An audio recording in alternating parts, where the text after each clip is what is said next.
Chapter 5 of Why Now, The Night the Wolves Escaped from Bass Mountain, the sixth in the Why Mystery series featuring Natty Moreland of Bristol, Tennessee. Chapter 5, The Second Uh-Oh. The second uh-oh, what have I gotten myself into moment came later that first night. We arrived at the Sandals a little after 4 o'clock. We checked in, which meant exchanging my credit card number for a little cardboard card that I presume lessened the "how much am I spending" awareness. Now that I think of it, this must be what happens to politicians. They get issued a little cardboard card when they get sworn in and they lose their "how much am I spending" awareness. Anyway, this ploy may work on their normal guests, and it surely works on politicians, but I'm no normal guest. If I were a superhero, though, I'd be Captain Cheap. I'd have my own comic, and in the first episode I'd fly into Washington, D.C., and I'd save the U.S. economy by taking away all those little cardboard cards. Then as I flew home, all the people would come out and they'd cheer. Little baby chick noises, cheep, cheep, as I flew by. While I was busy filling out the Sandals paperwork, Alice made reservations for us at the five-star Italian restaurant, the Toscanini. This was the restaurant she was most excited about. It had the lead on the other eateries for multiple evenings. Alice, ever the organizer, had a plan for every evening meal for our first 4 nights. After that, we'd decide where we'd go a second time. As I said, Alice is organized.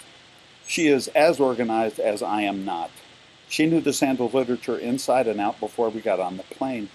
She knew that the five-star eateries, of which there were 2, had a dress code, island formal.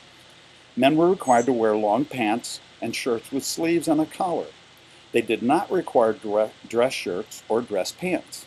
It was a Caribbean island, after all. So to please Alice and to prove to her that I'm not Captain Cheap, cheap, cheap when it comes to her, I went shopping for New Island clothes. My timing couldn't have been better, because Old Navy was offering a 40% discount if you signed up for one of their credit cards. Cheap, cheap. I bought 2 collared shirts, a pair of khaki pants, a swimsuit, and some sandals. I was ready to go. Once we were settled in our room, which meant marveling at the size of the complimentary shampoo for her and figuring out how the television worked for me, Alice emerged from the bathroom with a large green bottle. "Look," she said, "they've stocked the bathroom with aloe." "Nice," I said, "and they have ESPN." She was not impressed. She was not impressed with my new pants either. "They're wrinkled," she informed me.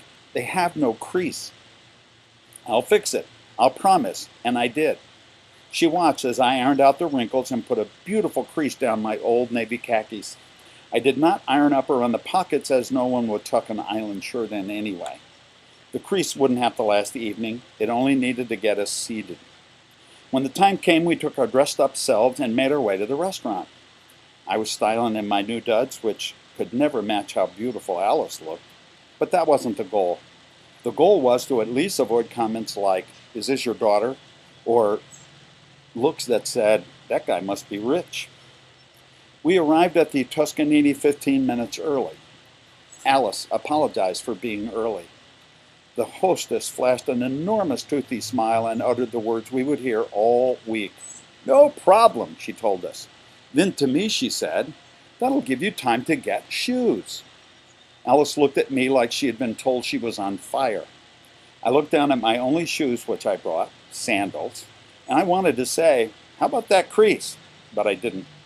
Alice, in a more of a plead than an argument, said, "He didn't bring closed-toed shoes. Your literature didn't say to do that." "No problem," she smiled. "Colored socks will work." Of course, I thought. I didn't bring shoes, but I was sure to pack an assortment of different colored socks to go with my sandals. What I actually said was, "Can I buy socks at the shop in the lobby?" "No problem." Well, there was a problem. When we got to the shop and asked if they sold socks, the answer was not "no problem." It was just no. I didn't have to look at Alice to picture the look of disappointment on her face.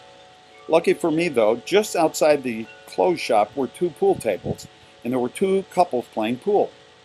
Putting away my don't make waves life strategy, I approached the gentleman who looked to be closest to my age. "I'll give you $20 for a pair of shoes." "Pair of socks." "My only pair," he answered, lifting his pant leg so I could see. Nice crease, I thought. "Good luck," he smiled. Thanks. The younger man, probably on his honeymoon, looked at me like I was either nuts or on a scavenger hunt. They won't let me in the restaurant, I explained. It's the one my wife has her heart set on. 10 minutes later, he returned with a brand new pair of black socks. I thanked him profusely, realizing that it had to be an act of charity rather than finance. I doubt that he or anybody that was a guest at a sandals resort was hard up for a $20 bill. The end of chapter 5. And just so you know, those are the socks.